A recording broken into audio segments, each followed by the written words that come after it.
bagi kita semua. Perkenalkan, nama saya Magdalena Yuni, kelas D12, dengan NIM 2112062016, Prodi Pendidikan Guru Sekolah Dasar dari STKIP Persada Khatulistiwa Sintang. Kali ini saya akan membahas tentang pembelajaran era disruptif menuju era Society 5.0, telaah perspektif pendidikan dasar.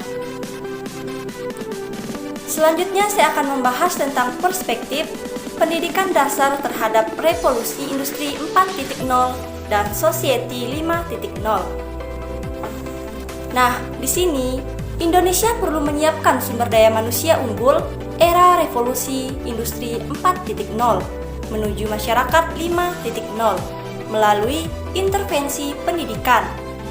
Indonesia pada tahun 2025 akan menghasilkan sumber daya manusia atau SDM usia produktif yang melimpah. Nah, di sini revolusi industri 4.0 ini berkaitan dengan pola belajar dan pola berpikir, serta mengembangkan inovatif kreatif dan informatif dari peserta didik, guna mencetak generasi penerus bangsa yang unggul dan mampu bersaing. Sedangkan revolusi 5.0 ini lebih kepada karakter, peran manusia sebagai pusat peradaban yang memanfaatkan teknologi digital dalam berbagai bidang. Yang selanjutnya yaitu tantangan pendidikan masa depan.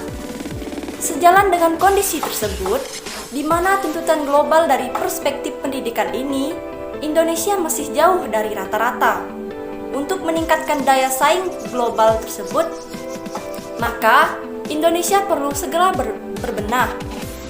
Salah satu dengan menganalisis metode pembelajaran dan kesiapan sumber daya manusia Indonesia dalam menghadapi era revolusi industri 4.0 dan bersiap untuk memasuki Society 5.0.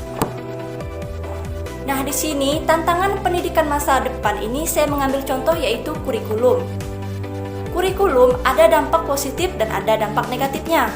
Dampak positif yaitu pelajar bisa belajar mengikuti perkembangan zaman yang semakin maju, tapi didukung oleh kepala sekolah, guru, tenaga pengajar, dan peserta didik, bahkan lembaga itu sendiri. Di mana kepala sekolah harus berhubungan baik dengan atasannya dan pembina hubungan baik dengan bawahannya. Serta guru juga harus bermutu, maksudnya guru harus memberikan pelajaran yang dapat dicerna oleh peserta didik. Lalu, siswa juga harus bermutu, maksudnya dapat belajar dengan giat dan baik, menjadi siswa yang kreatif dalam setiap pemecahan masalah. Sedangkan dari dampak negatifnya yaitu mutu pendidikan menurun dan perubahan kurikulum yang begitu cepat menimbulkan masalah-masalah baru, seperti menurunnya prestasi siswa. Hal ini dikarenakan siswa tidak dapat menyesuaikan diri dengan sistem pembelajaran pada kurikulum yang baru. Selanjutnya yaitu ada penerapan Society 5.0. Ini adalah masyarakat 5.0, masyarakat yang super cerdas. Jepang akan memimpin untuk mewujudkan ini di depan negara-negara lain di dunia. Masyarakat 5.0 disajikan sebagai konsep inti kelima, Rencana Dasar Sains dan Teknologi. Perjalanan sejarah menuju Society 5.0 dimulai dari Society 1.0 sampai 5.0. Penerapan Society 5.0 di sini saya ambil contoh yaitu di bidang mobilitas, yaitu contoh penerapannya adalah Big Data dalam data warehouse yang mencakup berapa jenis informasi, misalnya informasi real time tentang cuaca, lalu lintas, dan lain sebagainya.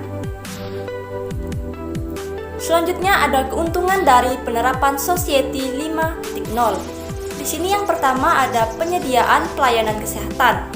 Maksudnya, suatu alat atau tempat yang digunakan untuk menyelenggarakan upaya pelayanan kesehatan, baik promotif, pertip, kuratif maupun rehabilitatif yang dilakukan oleh pemerintah pusat, daerah, atau masyarakat. Yang kedua ada mobilitas. Mobilitas di sini yaitu perpindahan posisi sekelompok orang atau seseorang dari lapisan satu ke lapisan yang lainnya. Yang ketiga ada infrastruktur. Infrastruktur di sini merujuk pada pembangunan secara fisik untuk fasilitas umum, misalnya jalan raya, pelabuhan, sekolah, rumah sakit, air bersih, dan masih banyak lagi. Yang terakhir ada teknologi keuangan. Di sini teknologi keuangan menghasilkan produk, layanan, teknologi atau model bisnis baru, serta berdampak pada sistem keuangan, pelancarnya atau keamanannya.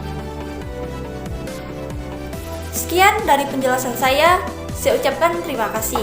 Selamat pagi dan salam sejahtera bagi kita semua.